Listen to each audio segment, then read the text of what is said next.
सूरदास जी महाराज कहते हैं, जो ठाकुर जी ने विधान रचा हुआ है उसको दुनिया की कोई ताकत नहीं मिटा सकती। अगर मुझे नीचे उतरते समय गिरना है तो मैं गिरूंगा ही गिरूंगा। मेरे जीवन में किसी व्यक्ति को आना है, किसी व्यक्ति को मुझसे दूर जाना है तो वो होके ही रहेगा। उसको आप कैसे भी चाह करके टाल नहीं सकते।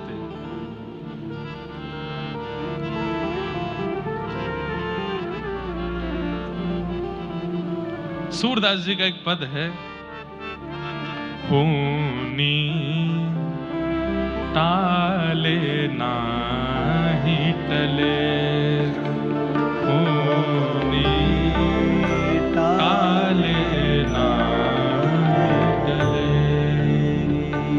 होनी टाले नाही टले, होनी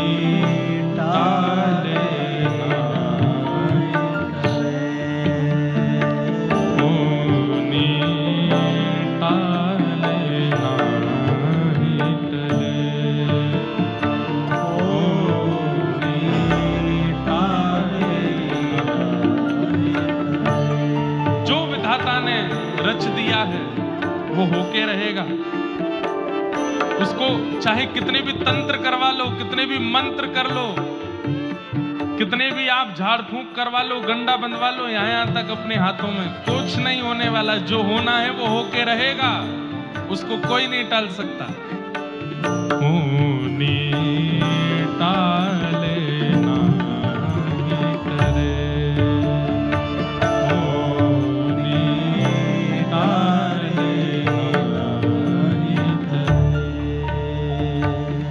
जो अपनों पुरुषार्थ माने, जो अपनों पुरुषार्थ माने, जो अपनों पुरुषार्थ माने, जो अपनों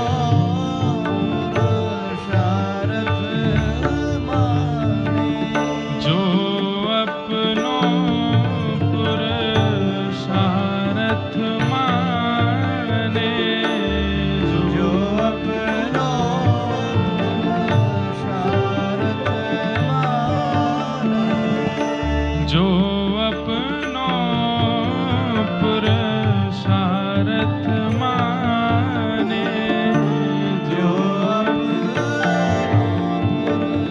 पुरुषार्थ माने, हे तिन पर विपत्ति परे,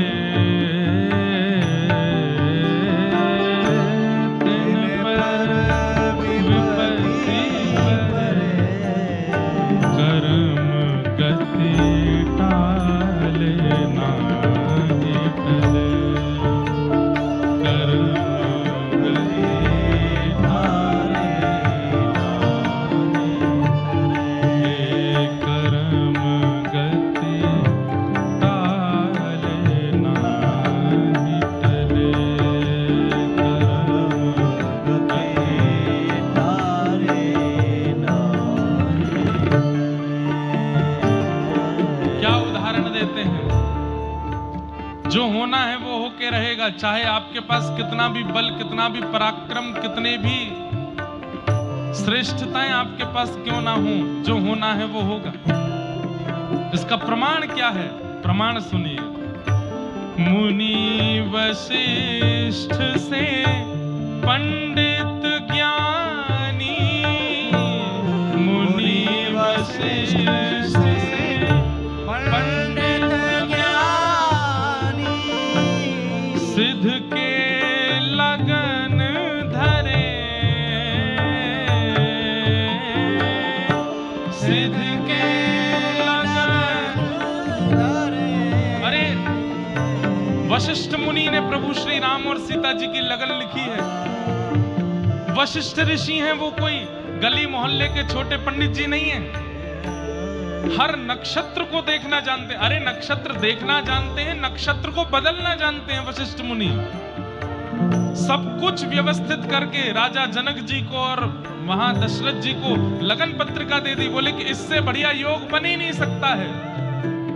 राघव जी के लिए सीता जी और सीता जी के लिए राघव जी, ये दोनों एक दूसरे के पूरक हैं। ऐसी जोड़ी दुनिया में बनेगी नहीं।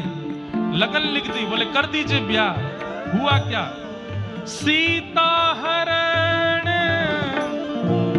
मरण दशरथ को, सीता हरण मरण दशरथ को, हे सीता हरण मरण दशरथ को,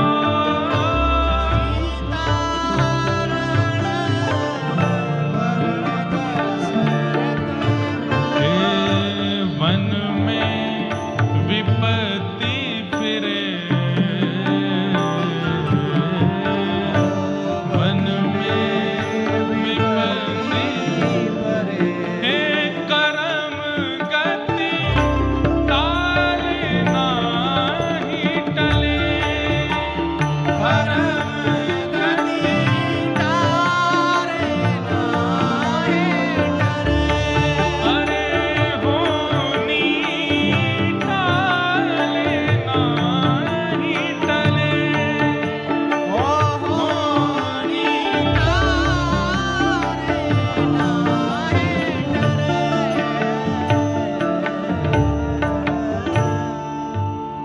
डरे। वशिष्ठ जी ने लगन लिखी है, लेकिन ब्याह होने के बाद तुरंत क्या हुआ?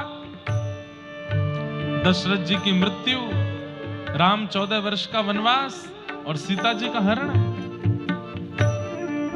वशिष्ठ मुनि खुद सिर पकड़ के बैठे हैं कि मैंने तो सब कुछ देख करके किया था, ये कैसे परिवर्तित हो गया सब कुछ? होनी टाले नाही टले। इसलिए भैया पुण्य कर्म कीजिए, हाथों में खूब गंडे पहनिए, मंदिर जाइए, अर्चना कीजिए। सोमवार के दिन शंकर जी के पास, मंगलवार के दिन हनुमान जी के पास, फ्राइडे के दिन गणेश जी के पास, शनिवार को शनि देवता के पास, सब जगह जाओ। पर ये बात याद रखिए, आपके साथ जो होना है वो होगा, होगा और होगा, वो नहीं टलेगा। हाँ, तो फिर हम भजन क्यों करें? तो फिर हम कथा क्यों सुने? तो फिर हम मंदिर जाएं क्यों, जब इनसे कुछ बगड़ना ही नहीं है? दो बातें। पहली बात, निस्वार्थ प्रीति के लिए। कोई कहे कि मैं ठाकुर जी के पास जाऊं क्यों, अगर इनके पास जाने से कुछ होना ही नहीं है। भाई जीवन में विपत्ति जो आ रही है, उससे जूझने के लिए आंख किसने दी? नाक किसने दी? जीव किसने दिए? हाथ किसने दिए? पैर किसने दिए? बुद्धि किसने दी? उन्होंने ही तो दी है। तो उस विपत्ति से लड़ने जूझने का बल जिसने दिया है, सर्वांगीण अंग जिसने दिया है, उसको धन्यवाद कहने के लिए जाओगे तो वो आपके इन अंग प्रत्यंगों को और बलवान बना देगा, ताकि उस विपत्ति से तुम और जूझ सको।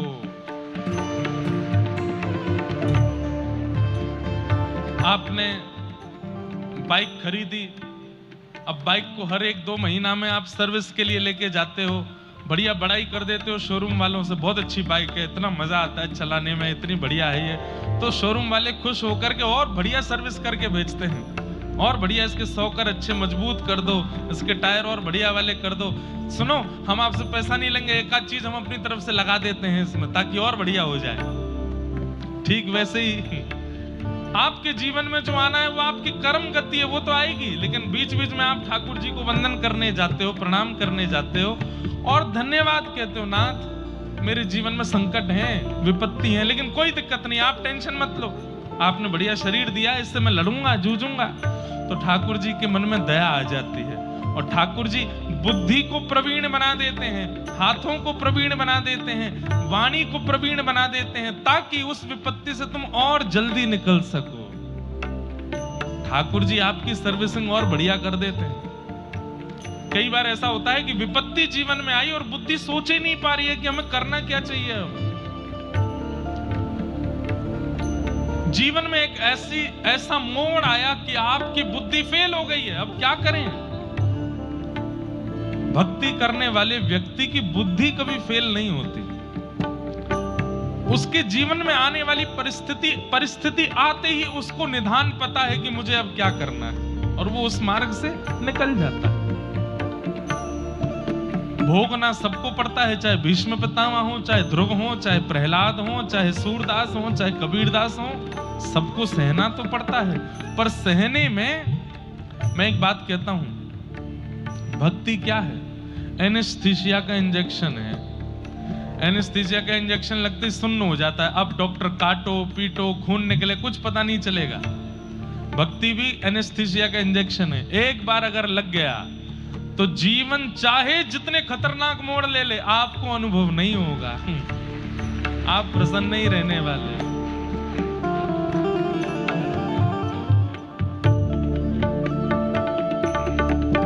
हे पांडव जिन के आप सारथी, पांडव जिन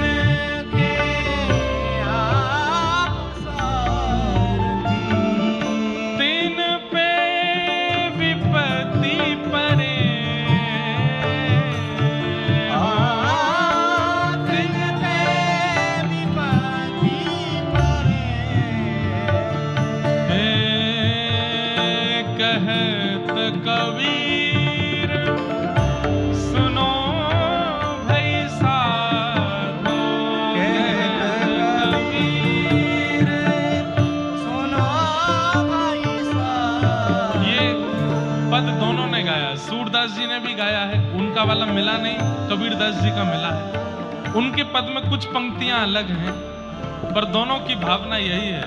क्या कह रहे हैं? कहत कबीर सुनो भाई साधो, कहत कबीर सुनो भाई साधो। क्या होनी हो के रहे, होनी हो के रहे, कर्म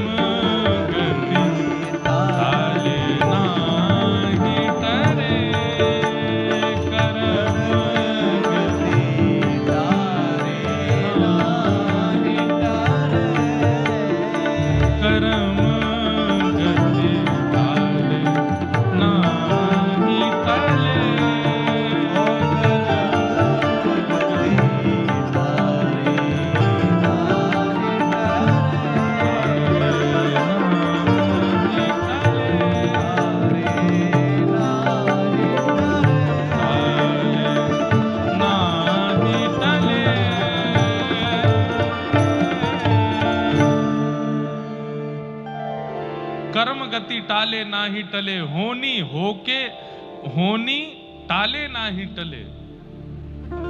जो होना है वो होगा जीवन में, आप उससे बच नहीं सकते। तो फिर भजन क्यों करें? बोले भजन इसलिए करो ताकि आपकी इंद्रियों को, आपकी बुद्धि को, आपके जीवन को उस परिस्थिति से जूझने का, लड़ने का और बल प्राप्त हो।